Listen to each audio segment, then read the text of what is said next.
গৌরাঙ্গ বলিতে হবে পুলকেশ্বরী, হরে হরে বদনে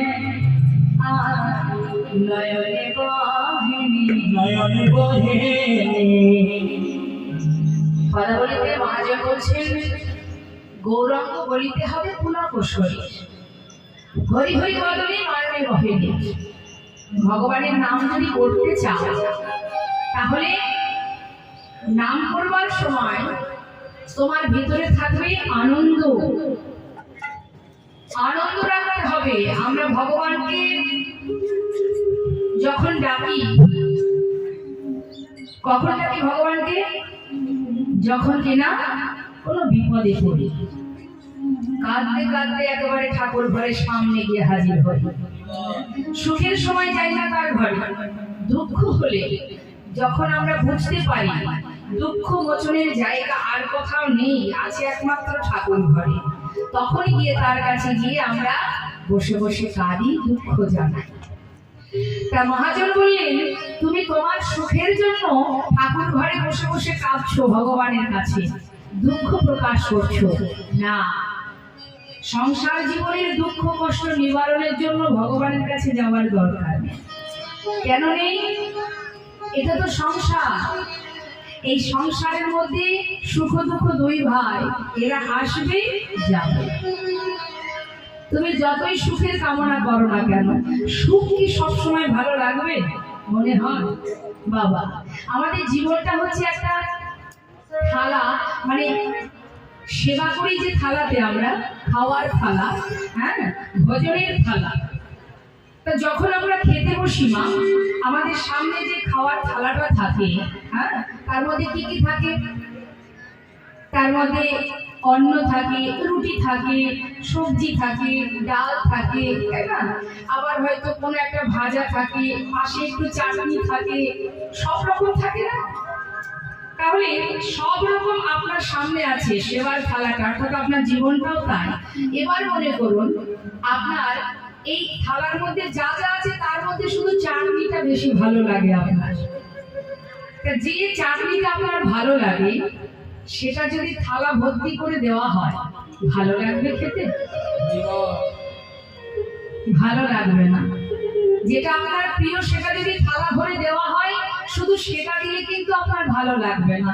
তার মধ্যে টকও থাকতে হবে, ডাল সবজি রসা ইত্যাদি ইত্যাদি সব থাকতে হবে, তবেই সেটা ভালো লাগবে। তাই ঠিক তদ্রূপ আমাদের জীবনটাও তাই, ওই সেবার থালার মতো।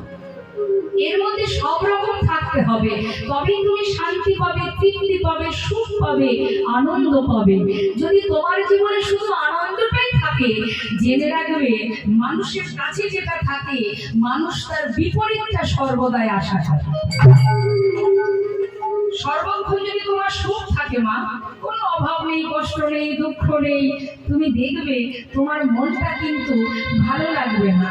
যেটা তোমার কাছে নেই সেই দিকে তোমার মন শুধু ছুটবে। তাই সুখ যখন আসবে, সুখ পেয়ে যদি আমরা আনন্দে পাগল হয়ে যাই, পরবর্তীতে যে যখন দুঃখটা ঢুকবে তখন আর মোটেও সহ্য করতে পারবো না। তাই সুখ পেয়ে আনন্দে পাগল হওয়ারও দরকার নেই, আবার কষ্ট পেলে যখন কষ্ট আসবে তখন ভেঙে পড়ারও কিছু নেই। যখন জীবনে কষ্ট আসবে দরজার বাইরে সুখ দাঁড়িয়ে থাকবে, দুঃখ সময় হলে চলে যাবে, সুখ ভিতরে প্রবেশ করবে। আবার সুখ যখন আসবে বাইরে দুঃখ এসে দাঁড়িয়ে থাকবে। এরা আসবে যাবে। তাই মহাজন বললেন সংসার জীবনে সুখ দুঃখ এরা আসা যাওয়া করবে, এর জন্য তার কাছে কেঁদে লাভ নেই। কাঁদো তুমি তার জন্য। কিসের জন্য? যে তুমি যে মনুষ্য কুলে জন্ম পেয়ে সংসারে পিতাব জ্বালার মধ্যে দিয়ে মায়ার দাস হয়ে মোহ ঘুমে মায়ার বালিশ মাথায় দিয়ে তুমি ঘুমিয়ে আছো, সেখান থেকে একটুখানি হলেও যদি নিজেকে জানতে পারো তুমি কে, কি তোমার পরিচয়, কোথা থেকে এসেছো, তুমি যদি ভগবানকে জানতে চাও আগে নিজেকে জানো। যখন তুমি নিজেকে জানতে পারবে তখন তোমার এই সংসার জীবনে এই সমাজের দুঃখ কষ্ট কোনো কিছুই তোমার কাছে গুরুত্ব বলে মনে হবে না। তাই নিজেকে আগে জানতে হবে, আমি কে, আমার প্রকৃত পরিচয় কি, আমার কর্মটা কি। সংসারে কর্ম অবশ্যই করব, রন্ধন করছো, সংসার করছো, অর্থ উপার্জন করছো, সবই আমাদের কাজ, এটা আমাদের দায়িত্ব সংসারের কর্ম করা। কিন্তু তার সাথে সাথে প্রত্যেকের নিজের নিজের কিছু কাজ আছে, সেই জন্যই তো আশা। তার করুণায় তার কৃপায় এখানে এসেছিলাম। 84 লক্ষ জনে ভ্রমণ করে মনুষ্যকুলে জন্ম পেয়ে বলেছিলাম আমি তোমার চরণের দাস, কৃষ্ণ দাস। আমরা যে ভগবানের চরণের দাস, তার চরণে দাসত্ব করা। তার দাসীদের কাজ কি? তার দাসীরা কি করে? মালিকের ঘরে মালিকের কাজ করে না, মালিকের সেবা করা, মালিকের কর্ম করা, এটা তার দাসীদের কাজ। তা আমরা যার দাস, আমাদেরও তো উচিত মালিকের কর্ম করা। তাই গৌর হরি বল। তা আমরা মালিকের কাজ না করে আমরা নিজেদেরকেই মালিক মনে করি। আমরাই ভাবি আমরাই মালিক, এটা আমার ওটা আমার। দেখছেন না বর্তমানে কি অবস্থা, মারামারি হানাহানি চলছে, শুধু আমার আমার করে। মহাজন মৃদু মৃদু হাসি আর বলে, ওরে তোমার তো কিছুই নেই, তুমি কার জন্য আমার আমার করছো? কিছুই তুমি তো নিতে পারবে না এই জগতে যা আছে, তাহলে তোমার কি? আর যে আসলে তুমি মালিকানা করছো, তুমি জেনে রাখো তুমি মালিক নও, তুমি মালিকের সম্পত্তি, মালিকের বিষয়, মালিকের ধন ঐশ্বর্যকে তুমি কি করছো? দেখভাল করছো, তোমার দায়িত্বে আছে, তুমি ম্যানেজারি করছো। মালিক একজন, যিনি সৃষ্টি করেছেন এই ধরাকে, যার সৃষ্টি ধরিত্রী, তার সৃষ্টি। তুমি শুধুমাত্র ম্যানেজারি করছো, তুমি কর্মচারী, কর্ম করছো। যখন তখন মালিক, যিনি ম্যানেজার যখন তখন বদলি হয়ে যায়, যায় না মা? মালিক যদি মনে করে একে আর রাখা যাবে না, যখন তখন ছাঁটাই করে দিতে পারে, যাও তুমি আর কাজ করতে পারবে না, এখানে অন্য একজন এসে বসবে। অর্থাৎ ঠিক তদ্রূপ সংসার জীবনে আমার আগে একজন ছিলেন মালিক, ম্যানেজার ছিলেন, তিনি চলে গেছেন বলে আমি ম্যানেজারি করছি। আবার আমার যখন সময় হবে আমাকে ছাঁটাই করে দিয়ে এখানে আর এক ম্যানেজার এসে বসবেন। তাহলে তোমার কিছুই নেই, তোমার আছে একটা জিনিস, যে সুখে দুঃখে ভালো মন্দে তোমার কাছে আছে, হৃদয় মন্দিরে আছে, সর্বক্ষণ আছে, পরমাত্মা রূপে বসে আছে, সুখেও আছে দুঃখেও আছে। তুমি তাকে চিনতে পারছো না, কেউ তোমার আপন নয়। যিনি আপন, যিনি আছেন বলেই আজ আপনাদের সামনে দাঁড়িয়ে এখনো কথা বলার শক্তি আমার আছে। তিনি আছেন, তাই তো বিশ্বকবি রবীন্দ্রনাথ ঠাকুর বলেছিলেন, আমার হিয়ার মাঝে লুকিয়েছিলে দেখতে আমি পাইনি তোমার, দেখতে আমি পাইনি। এখানে যত ভক্ত আছেন একবার জিজ্ঞাসা করবো, মায়েরা বা বাবারা যারা আছেন, কাকে বেশি ভালোবাসেন, ভগবানকে না সংসারকে? বলুন। ভগবানকে? বাহ, এদিকে ভগবানকে, সত্যি ভগবানকে ভালোবাসেন, তাই না? আচ্ছা, ভগবানকে যদি ভালোই বাসবেন তাহলে আজ কিন্তু কীর্তনের পর আর বাড়ি যেতে পারবেন না। হাসলে হবে না, আর যাওয়া হবে না। সত্যি যদি ভগবানকে ভালোবাসবেন তাহলে সংসারে যাবেন কেন? কি কীর্তন তো 1 বছর নয়, প্রতি বছর হচ্ছে। একবার ভাবুন না, যারা প্রভুকে ভালোবেসেছে তারা কিন্তু আর সংসারে যায়নি। যেমন সরগোস্বামী, জয়রূপ সনাতন ভট্ট রঘুনাথ, শ্রীজীব গোপাল ভট্ট দাস রঘুনাথ, যেমন আমাচার্য হরিদাস ঠাকুর। আজকে যে লীলাটা আমরা শুনবো, লালা বাবু যিনি মস্ত বড় জমিদার ছিলেন, সব ফেলে যখন কিনা অন্তরে প্রভুকে নিজের হৃদয় মন্দিরে বসালেন, আর কিন্তু তিনি ঘরে ফেরেননি, চলে গিয়েছিলেন বৃন্দাবনে। তাহলে যারা ভগবানকে প্রকৃত ভালোবাসে, মন থেকে ভালোবাসে, অন্তর থেকে ভালোবাসে, তারা আর সংসারে ফেরেনি। আর আমরা সংসারকে বেশি ভালোবাসি বলেই আমরা যতই কীর্তন শুনি, কীর্তন শেষ হলে কতক্ষণে কম্বলের মধ্যে গিয়ে ঘুমাবো সেই চিন্তা করি। অবশ্যই ভালোবাসেন, সে কথা বলবো না, নিশ্চয়ই ভালোবাসেন। না ভালোবাসলে কি আর এখানে এসে বসে থাকতো? আমাকে দেখার জন্য কেউ আসেনি, প্রতি বছর দেখছে আমাকে। তবে এখানে আসা কেন? প্রভুর নাম, কৃষ্ণ নাম, অমৃত কথা, লীলামৃত কথা, অমৃত আস্বাদন করার জন্য। তো এক জন্মে না হয়, যদি জনম জনম প্রয়াস করতে থাকি, একদিন না একদিন তো তার চরণে কৃপা লাভ করতেই পারবো। চেষ্টা করো, চেষ্টা করলে কি হবে? এগিয়ে যাবে, পিছিয়ে তো যাবে না। একটু যদি এগোতে পারো, হোঁচট খেয়ে পড়ে গেলেও দুঃখ নেই, এগিয়ে তো থাকলে, পিছাতে হলো না, তাই না? তাই চেষ্টা করে যেতে হবে।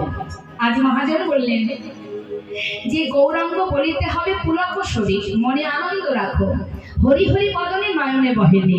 কাঁদতেই যদি হয় তাহলে গোবিন্দ চরণে কাঁদো, নিজের জন্য কাঁদো, সংসারের জন্য নয়।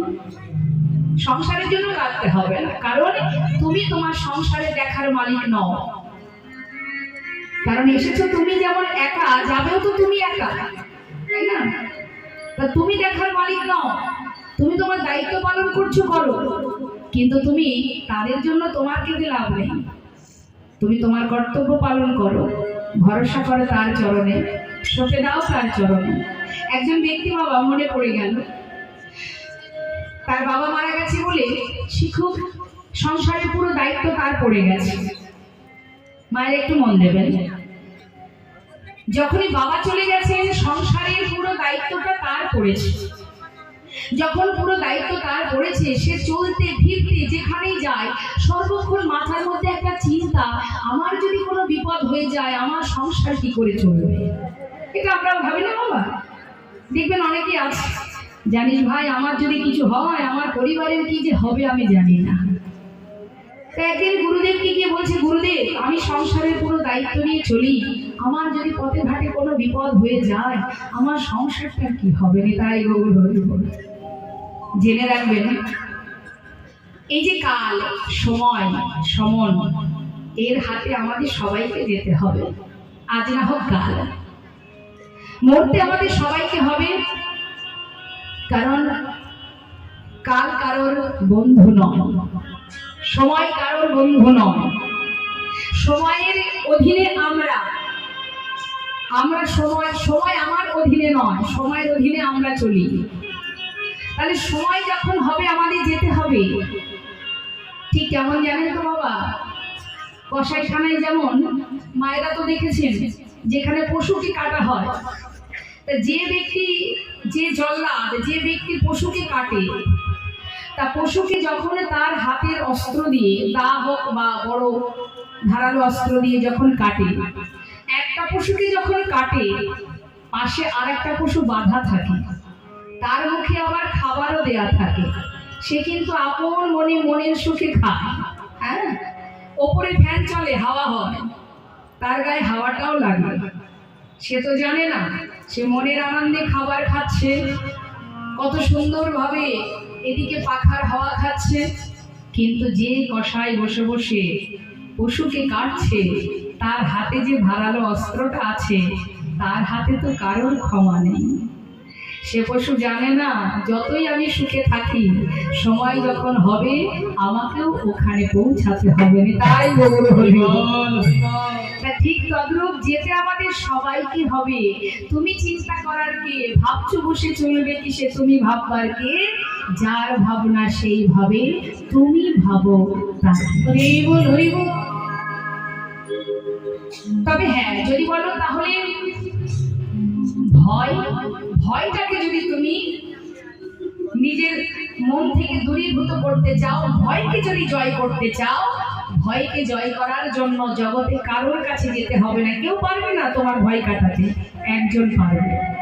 সেটাকে না, যদি তুমি মুখে এই হরিনাম জপ করতে পারো, চলতে ফিরতে অপবিত্র পবিত্র বা সর্ববস্ত্রাঙ্গত বিবাহ যৎসারে পুণ্ডরীকাক্ষ সবাদ্য অভ্যন্তর শুচি, অর্থাৎ তোমার ভিতর বাহির পবিত্র হবে। চলতে ফিরতে যেখানে থাকো, যেমন থাকো, মুখে যদি তুমি নাম করতে পারো, হরি নাম করতে পারো, তাহলে এই যে মৃত্যুর ভয়, এই ভয়টা তোমার কেটে যাবে।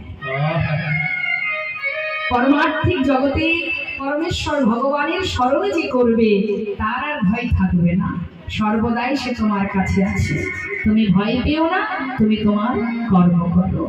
তাই তো বৈষ্ণব মহাজন বললেন, হে জীব, সময় গেলে আর পাবে না। লালন ফকির বলেছেন, সময় থাকতে ভজন করো, সময় গেলে আর পাওয়া যাবে না। তাই মহাজন বলছেন যে বদনে কৃষ্ণ নাম করো, হরি নাম করো, কিন্তু নয়নে থাকবে কৃষ্ণ প্রেমের বাড়ি। একবার দুহাত তুলে সবাই মিলে হরি নাম করতে হবে।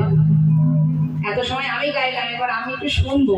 তুলুন, প্রতি বছর আর কিছু করতে পারি আর না পারি, একবার করে হরি নাম সবাইকে গাওয়াই। তুলুন দেখি, হাত তুলুন, সবাই তুলবেন। আমাকে ফাঁকি দিয়ে কি হবে? ওই যে মাঝে মাঝে হাতগুলো দেখতে পাচ্ছি না, যে কোথায় আছে? হ্যাঁ আছে তো, দেখি দেখি। বাহ, তুলুন হাতগুলো। একদম মনে হচ্ছে পদ্ম ফুল ফুটে আছে। তুলেছেন তো? পুরোটা তুলবে, ওইটুকু তুলছেন কেন? পুরোটা তুল। এবার হাতে তালি দিয়ে জোরে জোরে গাইবেন, ফাঁকি দেবেন না, কিন্তু কৃপণতা করবেন না। হরি নামে কৃপণতা করবেন না, স্বতঃস্ফূর্ত ভাবে হরি নাম করবেন। আমি গাইব, আমার শেষ হলে আপনারা গাইবেন। তুলুন হাত। কষ্ট হচ্ছে নাকি? ও মা, সামনে বসে ভালো স্টুডেন্ট যারা হয় তারা তো সামনে বসে। তাহলে আপনারা হাত না তুললে পিছনের জন তুলবে? তুলুন তুলুন তুলুন, ওইটুকু তুলে কি হবে? পুরোটা তুলুন। হ্যাঁ, হাতে তালি দিয়ে এবার সবাই মিলে হরি নাম করবো।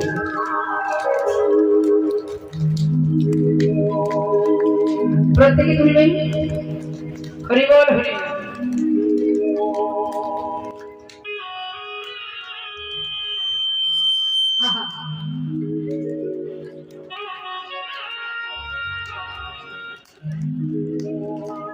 হরে কৃষ্ণ হরে কৃষ্ণ, কৃষ্ণ কৃষ্ণ হরে হরে, হরে রাম হরে রাম, রাম রাম হরে হরে, হরে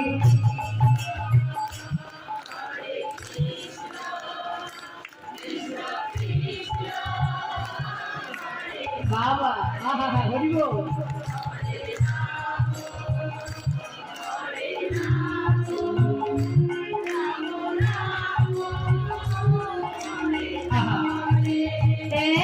হরে কৃষ্ণ হরে কৃষ্ণ, কৃষ্ণ কৃষ্ণ হরে হরে, হরে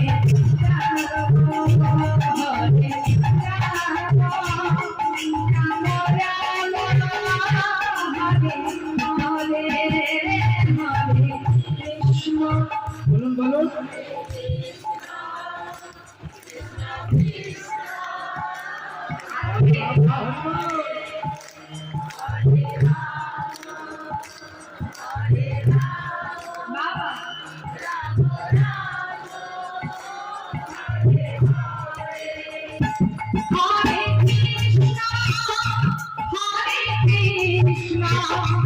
কৃষ্ণ কৃষ্ণ হরে হরে, হরে রাম হরে রাম,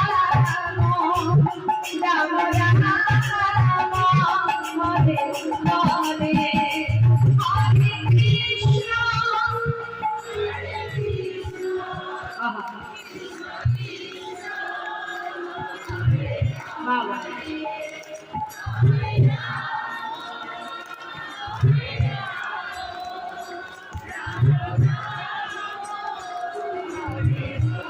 খুব সুন্দর হরে কৃষ্ণ কৃষ্ণ কৃষ্ণ হরে হরে হরে রাম হরে রাম রাম রাম হরে হরে হরে কৃষ্ণ হরে কৃষ্ণ কৃষ্ণ কৃষ্ণ হরে হরে হরে রাম হরে রাম রাম রাম হরে হরে হরে কৃষ্ণ কৃষ্ণ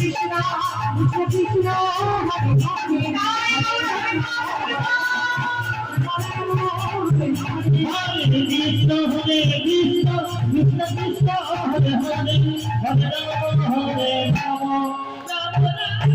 রাম রাম